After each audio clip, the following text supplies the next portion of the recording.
Shalom Bapak Ibu Saudara sekalian. Puji Tuhan, saat malam hari ini kita akan memulaikan ibadah kategorial ministry. Mari kita siapkan hati kita untuk memuji dan menyembah Tuhan. Terima kasih Tuhan, terima kasih. Kami mengucap syukur atas segala kebaikan-Mu dalam hidup kami. Biarlah kasih setia-Mu mengalir bagi kami semuanya Tuhan. Kami rindu menyembah Tuhan. Kami rindu Tuhan untuk bersekutu dengan Engkau. Terima kasih Yesus.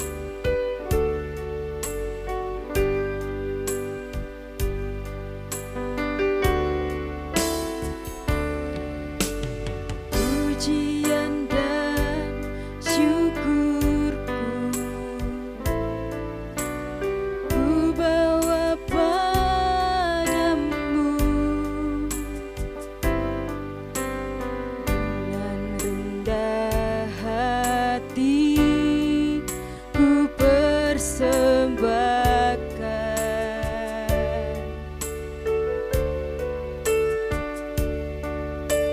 Sadar bila ku ada hanya karena anugerah, bukan karena kekuatanku. Pujian dan syukurku.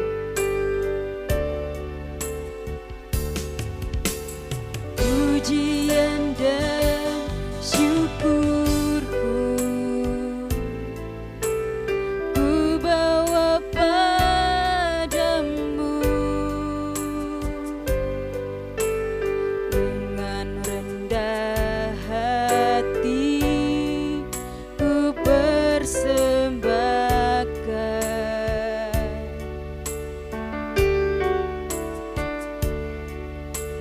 Sadar bila ku ada hanya karena anugerah, bukan karena kekuatanku.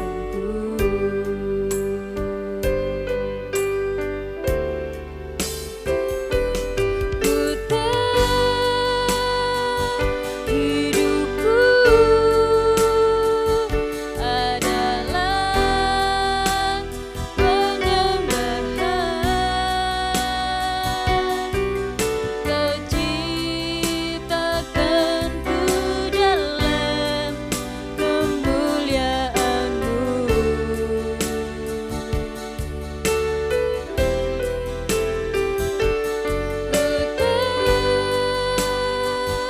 Hidupku berharga di mata-Mu. Segenap hidupku persembahkan. Pujian dan syukurku ku bawa padamu. Pujian dan syukurku ku bawa padamu dengan rendah hati ku persembahkan.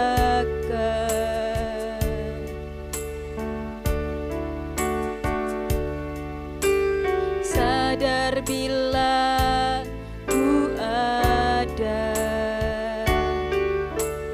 hanya karena anugerah, bukan karena kekuatanku.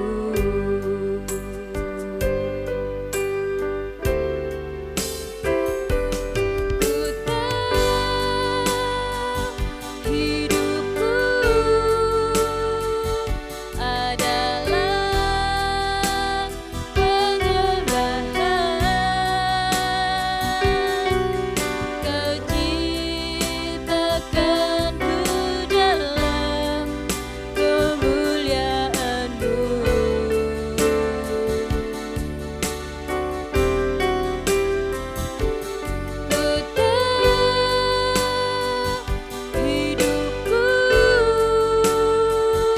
berharga di matamu.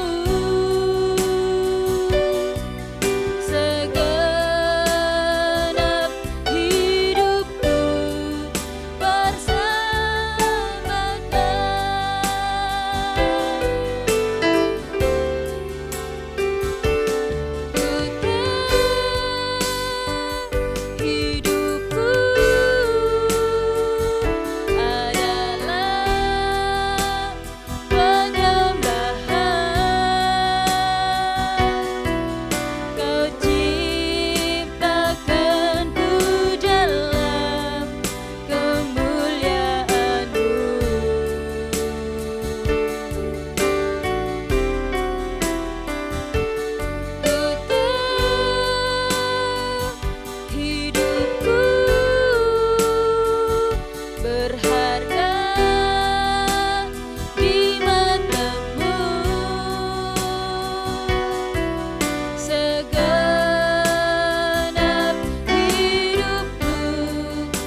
Yesus Tuhan, glory. Terpujilah namamu, ajaib perbuatanmu Tuhan, kami sembah. Haleluya, syukur bagimu.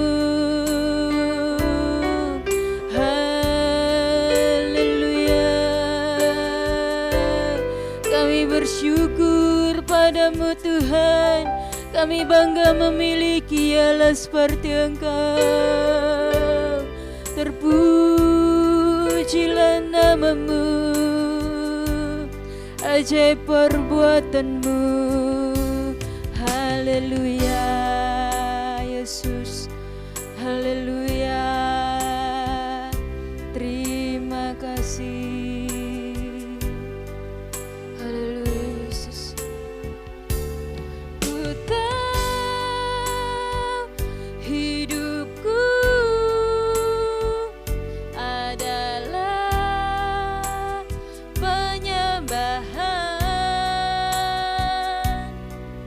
Kau ciptakanku dalam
Salam Bapak Ibu yang dikasihi oleh Tuhan.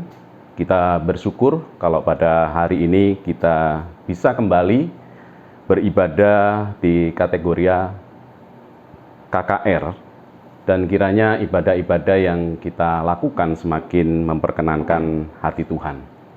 Sebelum kita mendengarkan firman Tuhan, mari kita berdoa.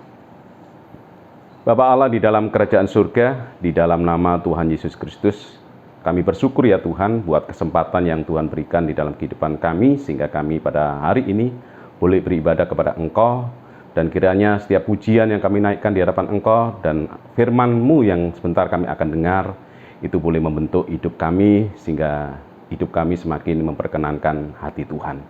Kiranya Roh Kudus mengurapi kami, baik yang menyampaikan maupun yang mendengarkannya, sehingga kami boleh semakin memahami dan mengerti, dan menyelaraskan kehidupan kami seperti Engkau. Terima kasih ya Tuhan. Hanya di dalam nama Tuhan Yesus Kristus kami sudah berdoa. Haleluya. Amin. Bapak Ibu yang dikasihi oleh Tuhan, pada hari ini kita akan belajar firman Tuhan dengan tema hidup adalah Kristus. Mari kita baca di dalam suratan Filipi pasal yang pertama ayat 12 sampai yang ke-22. Suratan Filipi pasal yang pertama ayat 12 sampai yang ke-22. Kesaksian Paulus dalam penjara. Aku menghendaki saudara-saudara supaya kamu tahu bahwa apa yang telah terjadi atasku ini justru telah menyebabkan kemajuan Injil. Sehingga telah jelas bagi seluruh istana dan semua orang lain bahwa aku dipenjarakan karena Kristus. Dan kebanyakan saudara dalam Tuhan telah beroleh kepercayaan karena pemenjaraanku untuk bertambah berani berkata-kata tentang firman Allah dengan tidak takut. Ada orang yang memberitakan Kristus karena dengki dan perselisihan, tetapi ada pula yang memberitakannya dengan maksud baik. Mereka ini memberitakan Kristus karena kasih, sebab mereka tahu bahwa aku ada di sini untuk membela Injil. Tetapi yang lain karena kepentingan sendiri, dan dengan maksud yang tidak ikhlas. Sangkanya dengan demikian mereka memperberat bebanku dalam penjara. Tetapi tidak mengapa, sebab bagaimanapun juga Kristus diberitakan baik dengan maksud palsu maupun dengan jujur. Tentang hal itu aku bersukacita, dan aku akan tetap bersukacita. Karena aku tahu bahwa kesudahan semuanya ini ialah keselamatanku oleh doamu dan pertolongan Roh Yesus Kristus. Sebab sangat kurindukan dan kuharapkan ialah bahwa aku dalam segala hal tidak akan beroleh malu, melainkan seperti sedia kala, demikian pun sekarang Kristus dengan nyata dimuliakan di dalam tubuhku, baik oleh hidupku maupun oleh matiku. Karena bagiku hidup adalah Kristus dan mati adalah keuntungan. Tetapi jika aku harus hidup di dunia ini, itu berarti bagiku bekerja memberi buah. Jadi mana yang harus kupilih, aku tidak tahu. Bapak Ibu yang dikasihi oleh Tuhan, berbicara tentang kematian adalah sesuatu yang tidak menyenangkan. Mengapa demikian? Sebab akan ada yang namanya kesedihan, kedukaan, dan juga keterpisahan dengan orang-orang yang sangat kita kasihi. Untuk itulah orang akan berusaha sedemikian rupa agar mereka dapat hidup lebih lama di dunia ini, mengikuti program hidup sehat, berolahraga dengan rutin, dan makan makanan yang sehat, dan menghindari makan makanan yang tidak memberi manfaat bagi kesehatan tubuh. Berusaha untuk hidup selalu bahagia. Itu yang dilakukan oleh banyak orang agar mereka dapat hidup lebih lama di dunia ini. Nah, kita pun bisa melihat dan tidak perlu kaget kalau ada orang yang menjaga pola makannya begitu ketat. Ketika mereka disodori makanan, mereka tidak langsung makan. Mereka lihat dulu. Ketika dia jumpai, oh ini makanan pemicu kolesterol, dia singkirkan. Oh ini makanan pemicu diabetes, dia singkirkan. Oh ini makanan pemicu asam urat, dia singkirkan. Nah, orang yang demikian akhirnya tidak makan pada saat itu. Nah, tetapi ingat bahwa Alkitab kita berbicara tentang kematian. Itu berarti Allah menyadarkan kepada kita bahwa kehidupan di dunia ini ada batasnya. bahwa kehidupan di dunia ini tidak ada yang kekal. Meskipun penyair Chairil Anwar dalam puisinya mengatakan, "Aku ingin hidup 1000 tahun lagi." Namun semuanya itu ada dalam puisi. Sebab sampai sekarang belum ada orang yang berusia sampai 1000 tahun. Bahkan Chairil Anwar usianya tidak sampai 100 tahun. Siapapun kita, laki atau perempuan, tua atau muda, kaya atau miskin, punya kedudukan yang tinggi maupun yang tidak, satu waktu kita akan meninggalkan dunia yang memberi kenikmatan sementara ini. Suka atau tidak, siap atau tidak, kalau sudah waktunya, kita pun harus berangkat ketika Tuhan memanggil kita. Sejak kejatuhan Adam dan Hawa dalam dosa, usia manusia semakin lama semakin pendek. Dari seorang yang bernama Metusala yang berumur 969 tahun, hingga saat ini usia manusia dibatasi antara 70 sampai 80 tahun. Kalau kita lihat di dalam Mazmur pasal 90 ayat yang ke-10 dikatakan demikian. Masa hidup kami 70 tahun, dan jika kami kuat 80 tahun. Dan kebanggaannya adalah kesukaran dan penderitaan. Sebab berlalunya buru-buru dan kami melayang lenyap. Sesuai dengan firman Tuhan dikatakan semakin orang semakin lanjut usianya, mereka akan diperhadapkan dengan yang namanya kesukaran. Mereka diperhadapkan dengan yang namanya penderitaan. Dan kemudian Alkitab mengatakan sebab berlalunya buru-buru dan kami melayang lenyap. Kita ketahui bahwa hidup kita di dunia ini sangat-sangat singkat. Sehingga ketika kita tahu bahwa hidup kita ini sangat singkat, maka kita harus tahu bagaimana kita hidup menyenangkan hati Tuhan. Ketika Tuhan mengingatkan bahwa kehidupan manusia di dunia ini tidak ada yang kekal dan ada batasnya, Tuhan menginginkan agar kita memiliki kehidupan yang berkualitas. Kita memiliki nilai dan tidak sembarangan dalam menjalani kehidupan yang Tuhan anugerahkan di dalam kehidupan kita. Ingat bahwa hidup ini adalah kesempatan. Berapa lama Tuhan kasih umur kita di dunia tidaklah penting. Yang utama dan yang terpenting adalah bagaimana kita mengisi kehidupan yang saat ini Tuhan anugerahkan di dalam diri kita. Kalau kita perhatikan di dalam pembacaan firman Tuhan, di dalam surat Filipi pasal yang pertama ayat 21 sampai 22a, dikatakan demikian. Karena bagiku hidup adalah Kristus dan mati adalah keuntungan. Tetapi jika aku harus hidup di dunia ini, itu berarti bagiku bekerja memberi buah. Bagi banyak orang, kematian itu adalah kerugian. Coba kalau kita perhatikan saat kita datang ke rumah duka. Ada beberapa orang yang nyeletuk dan ngomong, sayang ya, dia masih muda, kaya, tetapi saat ini dia meninggal. Apa yang dikatakan oleh orang tersebut mengisyaratkan bahwa kematian itu adalah suatu kerugian. Padahal Paulus jelas mengatakan bahwa kematian itu keuntungan. Jika selama hidupnya untuk Kristus, berarti hidup yang percaya kepada Kristus yang nantinya memberikan jaminan satu kehidupan yang kekal. Menjadi satu pertanyaan bagi kita semua. Apa sih yang dimaksud dengan hidup bagi Kristus? Kalau kita perhatikan di dalam ayat yang ke-12 dikatakan demikian. Aku menghendaki saudara-saudara supaya kamu tahu bahwa apa yang terjadi atasku ini justru telah menyebabkan kemajuan Injil. Jadi yang dikatakan dengan hidup adalah Kristus adalah hidup untuk kemajuan Injil. Ketika surat Filipi ini ditulis, Paulus sebenarnya sedang ada di dalam penjara di Roma. Yang ingin disampaikan oleh Paulus dalam penjara bukan tentang penderitaan yang dia alami. Paulus tidak sedang curhat akan keberadaannya di dalam penjara. Yang makanan serba sedikit, penjaga penjara yang bengis dan kejam, atau misalkan keadaan yang tidak nyaman di dalam penjara. Itu yang tidak disampaikan atau diceritakan kepada jemaat yang ada di Filipi.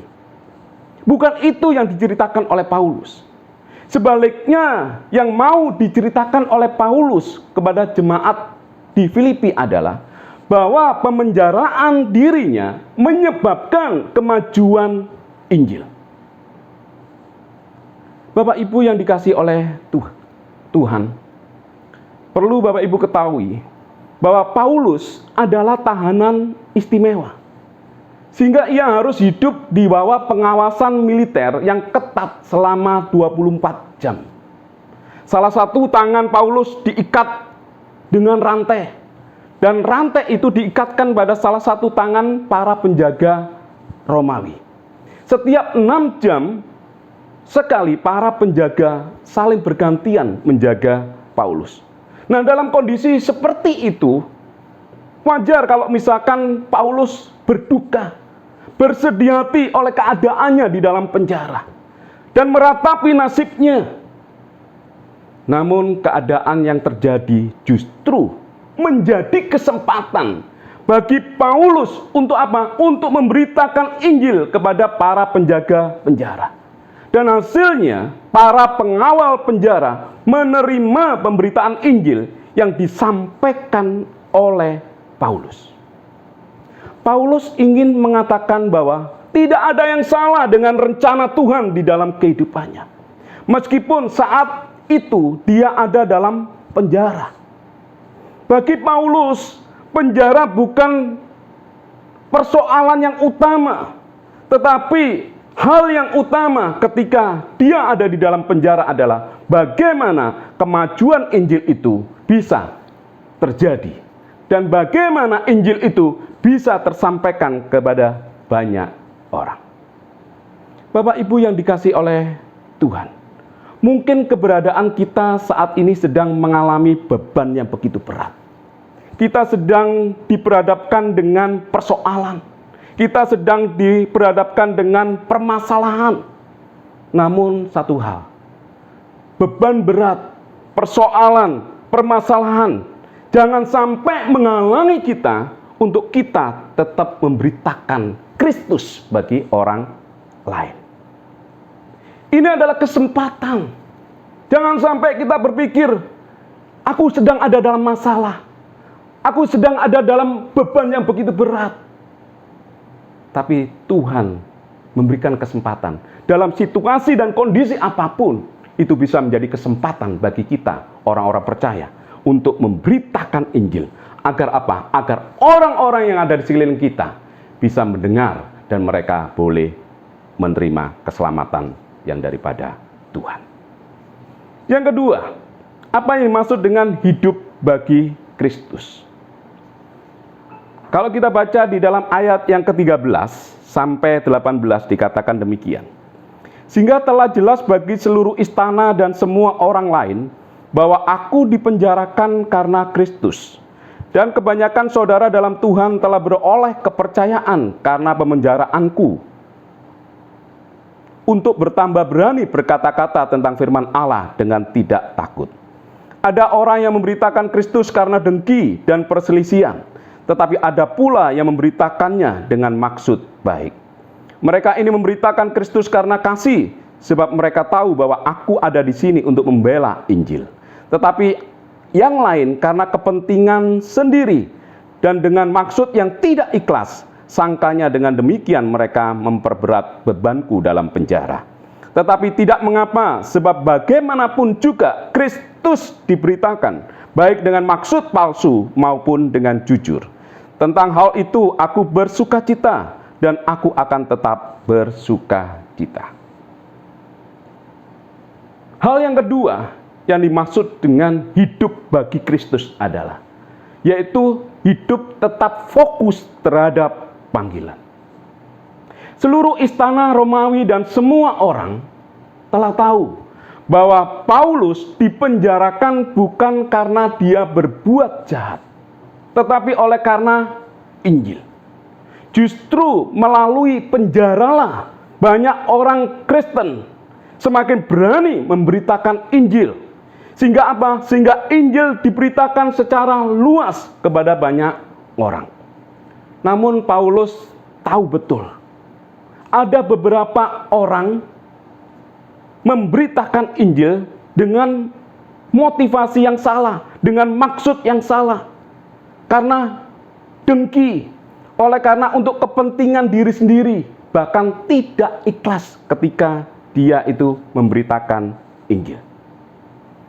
Bagi Paulus, selama Kristus diberitakan dan Injil yang sejati itu disebarluaskan, maka tidak ada alasan bagi Paulus untuk tidak bersuka cita. Paulus tetap bersuka cita. Paulus tidak mau dirinya terganggu dengan orang-orang yang memberitakan Injil dengan motivasi yang salah. Paulus tetap fokus terhadap panggilannya untuk memberitakan Injil. Bapak Ibu yang dikasihi oleh Tuhan, gereja itu bukanlah tempat sekumpulan orang-orang suci. Gereja adalah tempat sekumpulan orang-orang yang tidak sempurna, yang belajar firman Tuhan bersama-sama.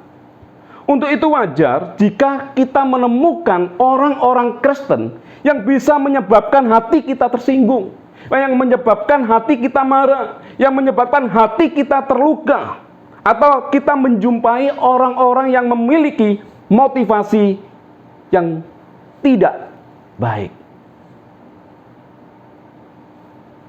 Orang-orang demikian selalu ada di sekeliling kita. Kita tidak perlu terganggu. Tetaplah kita fokus pada panggilan Tuhan di dalam kehidupan kita. Kita tidak perlu membalas mereka, karena kita tahu bahwa panggilan Tuhan di dalam hidup kita itu lebih penting dari segala sesuatu. Tetaplah fokus pada panggilannya dalam hidup kita. Itu yang lebih penting di dalam diri kita. Karena kita tahu di dalam Amsal pasal 27 ayat yang ke-17 dikatakan, besi menajamkan besi, orang menajamkan sesamanya. Dan kita sadari bahwa orang-orang yang bisa membuat hati kita terluka, yang membuat hati kita tersinggung dan lain sebagainya, orang-orang demikian akan selalu ada di dalam diri kita. Namun yang terpenting, ketika kita menjumpai orang-orang demikian, bagaimana respon hati kita? Apakah kita tetap pada panggilan kita, atau kita menyimpang daripada jalan Tuhan? Dan yang ketiga, apa yang dimaksud dengan hidup bagi Kristus? Hidup adalah Kristus. Coba kita baca di dalam ayat yang ke-22a. Tetapi jika aku harus hidup di dunia ini, itu berarti bagiku bekerja memberi buah. Saya ulangi lagi. Tetapi jika aku harus hidup di dunia ini, itu berarti bagiku bekerja memberi buah. Paulus mengingatkan kepada kita bahwa apapun yang Tuhan percayakan dalam hidup kita, harus kita kerjakan dengan sungguh-sungguh. Bukan sekedar melakukannya, tetapi sampai muncul yang namanya buah atau hasil yang bisa dirasakan oleh orang lain. Itu berarti bukan sekedar bekerja saja, tetapi bekerja sampai menghasilkan buah. Kalau kita menjadi jemaat, jangan sampai kita hanya puas menjadi jemaat, tetapi jemaat yang menghasilkan buah, sehingga kehidupan kita itu bisa memberi dampak bagi orang lain. Demikian juga ketika Tuhan mempercayakan pelayanan kepada kita, jangan hanya puas kita sebagai seorang pelayan Tuhan, tetapi jadikanlah hidup kita ini berbuah bagi orang lain, sehingga keberadaan kita itu memberi dampak bagi orang lain. Sehingga keberadaan kita itu bisa dinikmati oleh orang lain. Apapun status kita, baik kita menjadi jemaat biasa atau menjadi hamba Tuhan atau pelayan Tuhan, harusnya kehidupan kita adalah hidup yang berbuah, yang bisa dikecap dan dinikmati oleh orang lain. Sehingga keberadaan kita dimanapun kita ada, itu bisa berdampak bagi orang lain. Bapak Ibu yang dikasihi oleh Tuhan, seorang tokoh pergerakan kemerdekaan India dari penjajah yang bernama Mahatma Gandhi memiliki pengalaman yang tidak mengenakan. Padahal Mahatma Gandhi sangat tertarik dengan kekristenan. Ia mempelajari Alkitab dan ajaran-ajaran Kristus. Bahkan dia serius mempertimbangkan, saya ulangi, dia serius mempertimbangkan untuk menjadi seorang Kristen dan mencari sebuah gereja untuk dikunjungi yang dekat dengan tempat tinggalnya. Nah, di pagi Minggu saat ia mau melangkah masuk ke gereja, seorang penerima tamu menghalangi langkahnya. Dia ditanya, "Mau kemana kamu orang kafir?" Tanya seorang pria berkulit putih padanya dengan nada angkuh. Gandhi menjawab, "Saya ingin mengikuti ibadah di sini." Lantas kemudian penatua gereja itu membentaknya dan berkata, "Tidak ada ruang untuk orang kafir di gereja ini. Enyalah dari sini atau saya akan meminta orang melemparkan kamu keluar." Suatu tindakan keangkuhan dari seorang yang seharusnya mewakili Kristus, yang kemudian menghentikan langkah seorang yang bernama Mahatma Gandhi untuk mempertimbangkan kekristenan bagi dirinya. Sejak saat itu, dia terhenti. Terhenti untuk apa? Mempertimbangkan menjadi seorang Kristen. Karena apa? Karena dia berjumpa dengan orang Kristen, tapi orang Kristen yang tidak menghasilkan buah di dalam hidupnya, yang tidak bisa dikecap oleh Mahatma Gandhi. Makanya itu kemudian membuat Mahatma Gandhi mengurungkan niatnya untuk menjadi orang Kristen. Mungkin saat ini ada orang-orang yang sebenarnya mempertimbangkan dengan serius menjadi Kristen. Tetapi karena kita gagal menampilkan kehidupan Kristus di dalam diri kita, maka yang terjadi adalah mereka kemudian mengurungkan niatnya untuk tertarik menjadi orang Kristen. Menjadi pertanyaan, apa yang dirasakan oleh orang lain dari kehidupan kita? Apa yang bisa dikecap oleh orang lain dari hidup kita? Apakah kasih itu keluar dari diri kita? Apakah kesabaran itu keluar dari diri kita? Apakah kemurahan itu keluar dari diri kita? Apakah kebaikan itu keluar dari diri kita? Itu sangat penting. Sehingga ketika kita itu berinteraksi dengan orang lain, mereka mengecap karakter Kristus yang keluar di dalam kehidupan kita. Bapak Ibu yang dikasihi oleh Tuhan, kita sebagai orang-orang Kristen mungkin sudah lama menjadi orang Kristen, mungkin sudah lama melayani Tuhan, tetapi satu hal yang perlu dipertanyakan dalam hidup kita, sejauh mana buah roh itu muncul di dalam diri kita, yang merupakan identitas, yang merupakan sesuatu yang bisa dikecap dan dinikmati oleh orang lain. Ketika kita memunculkan buah roh itu dalam hidup kita, maka bisa aja orang lain itu benar-benar bisa memperoleh berkat dari apa yang kita lakukan di dalam kehidupan mereka. Ada 3 hal yang kita sudah pelajari pada hari ini. Hidup adalah Kristus, yaitu hidup untuk kemajuan Injil. Hidup adalah Kristus, adalah hidup yang berfokus terhadap panggilan Tuhan dalam diri kita. Dan hidup adalah Kristus, adalah hidup yang memberi buah. Dan kiranya firman Tuhan yang kita dengar pada hari ini semakin membawa hidup kita berkenan di hadapan Tuhan Yesus. Amin. Mari Bapak Ibu kita berdoa. Tuhan, kami bersyukur dan terima kasih ya Tuhan, buat kesempatan yang Tuhan berikan di dalam kehidupan kami. Sehingga pada hari ini kami boleh mendengarkan kebenaran firman-Mu.